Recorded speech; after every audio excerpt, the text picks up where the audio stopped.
Hello everyone, welcome to my channel Tripti Vedaram tutorial. NET June 2020 का हम aptitude वाला part जो है वो आज सॉल्व कर रहे हैं। तो पार्ट ए के क्वेश्चंस जो हैं वो 2 मार्क्स में आते हैं।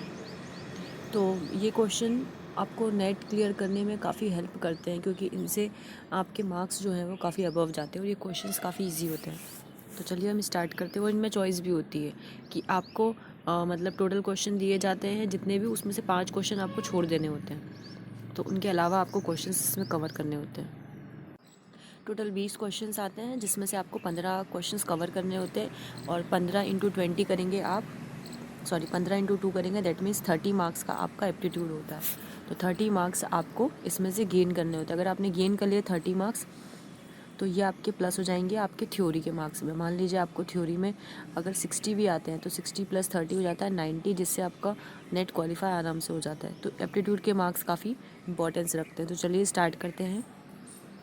क्वेश्चन नंबर 1 देखिए, couple lives in a house with their sons and daughter and no one else.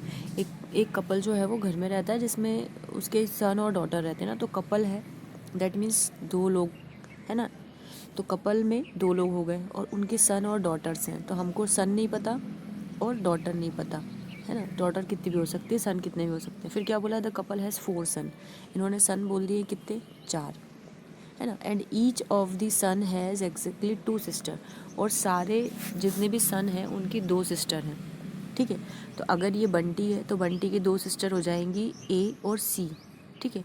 अगर बंटी के बाद अगर बबलू है तो बबलू की भी 2 सिस्टर हो जाएंगी ए और सी। तो सिस्टर तो 2 ही हैं, तो चारों भाइयों की 2 ही सिस्टर रहेंगी, ठीक है। तो इसका मतलब 2 इसकी क्या हो गई, सिस्टर हो गई। तो 2 + 4 + 2, 2 तो कपल है ना, कपल में 2 लोग हो गए, 4 ब्रदर हो गए और 2 सिस्टर हो गए। तो टोटल कितने लोग हो गए, 8।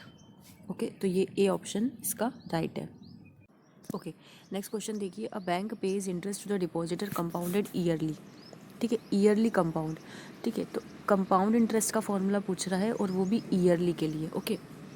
तो और फिर if a deposit becomes 5400 at the end of 3rd year and rupees this at the end of 6th year, तो what is the principal invested in the deposit. अब ये पूछ रहे हैं कि आपने प्रिंसिपल मतलब कुछ मनी डिपॉजिट करी बैंक में, तो 3 साल बाद जो उसका अमाउंट है वो हो जाता है 54,000, ठीक है। और उसी प्रिंसिपल का 4 साल बाद, 6 साल बाद अमाउंट हो जाता है कितना, 64800।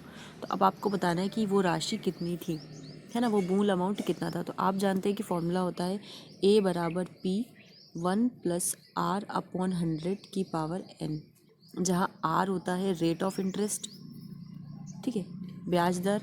और पी जो है वो मूल राशि, मतलब जो आपने डिपॉजिट किया वो अमाउंट।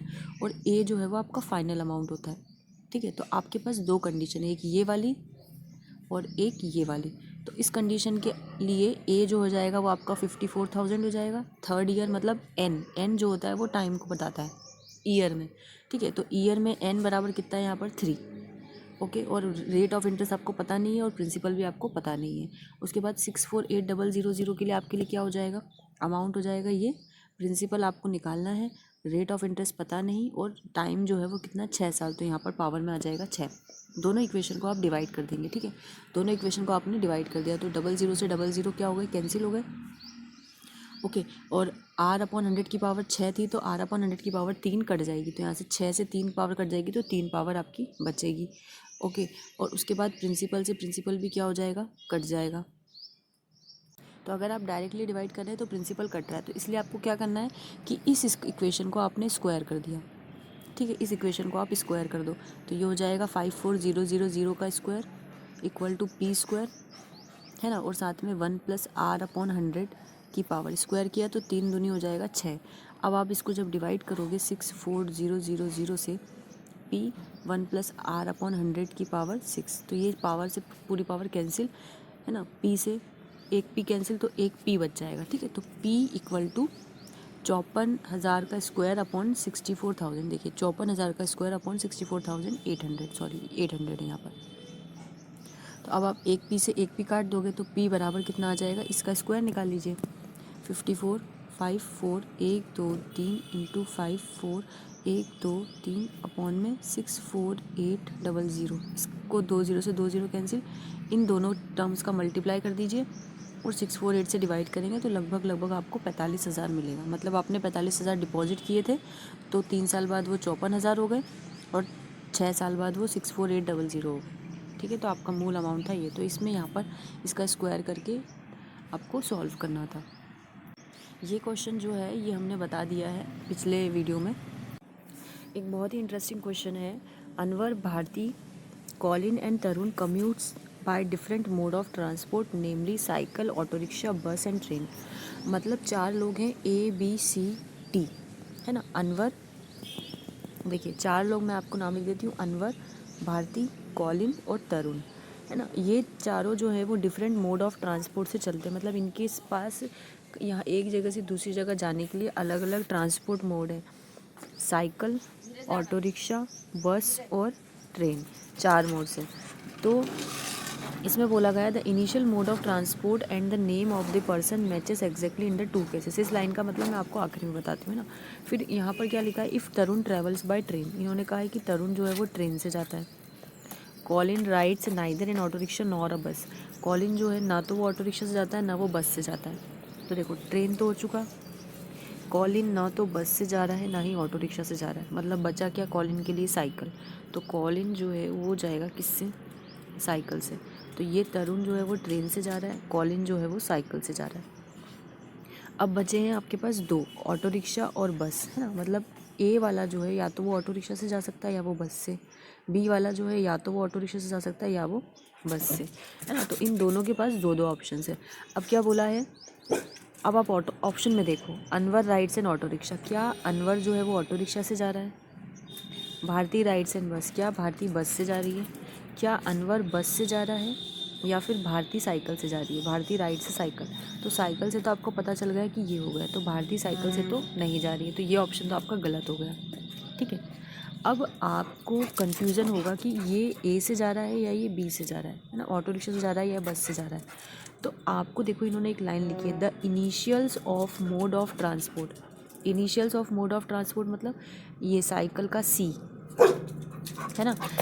इनिशियल्स मतलब ये जहाँ जहाँ से चालू हो रहे हैं, जैसे ऑटो रिक्शा ए से चालू हो रहा है, बस बी से चालू हो रही है, ट्रेन से चालू हो रहा है, ट्रेन जो है वो टी से चालू हो रहा है। तो इनके जो इनिशियल्स हैं, है ना, ये आपको बोला गया है the initial of the transport and the name of the person, है ना। और पर्सन का नाम मैच एग्जैक्टली इन 2 केसेस, 2 केस में नाम और ये इनका नाम, है ना, ट्रांसपोर्ट का नाम मैच कर रहा है। तो आप देखो टी से टी मैच कर रहा है, सी से सी मैच कर रहा है ना। यानी ये दोनों जो है ये मैच कर रहे हैं। टी से टी मतलब तरुण जा रहा है ट्रेन से, और एक और जो सी से पर्सन है कॉलिन, वो जा रहा है साइकिल से। तो 2 नाम एग्जैक्टली 2 केसेस में मैच कर रहे हैं, लेकिन इसका मतलब है बाकी 2 केसेस में मैच नहीं करना चाहिए, है ना। इसका मतलब ए जो है वो ए से नहीं जा रहा होगा, क्योंकि ए अगर ए से जाएगा तो ये तीसरा केस बन जाएगा जो कि मैच कर जाएगा, है ना। तो इसका मतलब ए जो है वो किससे जा रहा होगा, बी से, और बी जो है वो किससे जा रहा होगा, ए से। तो अभी आप चेक कर लो, ए मतलब है आपका क्या, ए मतलब है आपका अनवर, अनवर जा रहा होगा बस से। तो देखो अनवर ऑटो रिक्शा से नहीं जा रहा, अनवर बस से जा रहा है, यस। भारती जो है वो बस से जा रही है, अगर अनवर बस से जाएगा तो भारती बस से नहीं जाएगी, सीधी सीधी बात है। तो आपका बी ऑप्शन जो है वो क्या हो गया, करेक्ट हो गया। तो इस ऑप्शन में आपको ये देखना था कि ये लाइन, हर लाइन कुछ ना कुछ मीनिंग रखती है। तो अगर आप फंस जाओ कि जैसे आपको अनवर जो है या वो ऑटोमोबाइल से जाएगा, ऑटो रिक्शा से जाएगा या बस से जाएगा, ऐसे ही जो बी वाला था आपका, कौन था बी वाला, भारती, वो ए से ऑटो रिक्शा से जाएगी या फिर बस से जाएगी।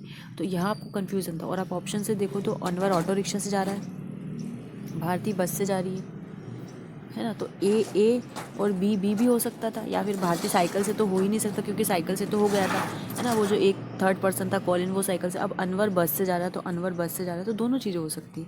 अनवर बस से भी जा सकता है, अनवर ऑटो रिक्शा से भी जा सकता है, भारती बस से भी जा सकती है। तो बस ये है कि अगर अनवर बस से जा रहा है तो भारती बस से नहीं जाएगी। तो ये दोनों चीज़ें क्या हो गई, गलत हो गई इस केस में। तो आपका क्वेश्चन यहाँ पर फंस रहा था। तो आपको क्या देखना है कि कोई लाइन ऐसी तो नहीं है जो छूटी है। तो आप फिर से क्वेश्चन पढ़ो। तो चार चार ट्रांसपोर्ट के नाम, फिर यहाँ बोला है the initial of mode of transport and the name of the person match in exactly 2 cases. मतलब ट्रांसपोर्ट और पर्सन का नाम 2 केस में मैच कर रहा है है ना। तो दो केस में कौन से में मैच कर रहा है कि तरुण जो है वो ट्रेन से जा रहा है और कॉलिन जो है वो साइकिल से जा रहा है, ठीक है। तो इसका मतलब जो अनवर है वो ऑटो रिक्शा से नहीं जा रहा है, क्योंकि अगर अनवर ऑटो रिक्शा से जाएगा तो वो नाम भी क्या करेगा, मैच कर जाएगा। तो इसलिए अनवर बस से जाएगा और भारती जो है वो ऑटो रिक्शा से जाएगी, क्योंकि भारती ऑटो रिक्शा, तो बी और ए मैच नहीं करा, है ना। और अनवर जाएगा अगर बस से, तो ए अनवर जाएगा अगर बस से, तो ये भी मैच नहीं करा। तो इसका मतलब ये दोनों ऑप्शन सही हैं। तो अब देख लो भारती का ऑटो रिक्शा है क्या, कहीं पर नहीं है ना। भारती साइकिल है या फिर बस है, तो दोनों नहीं है। अनवर का बस है क्या, अनवर का बस है ना, क्योंकि अनवर ऑटो रिक्शा से नहीं जा रहा है। तो बी ऑप्शन आपका करेक्ट होगा। तो बस क्वेश्चन को ध्यान से पढ़िए। तो देखिए इसका ऑप्शन बी है और यहाँ पर इसकी डिटेल्स दी हुई हैं कि ये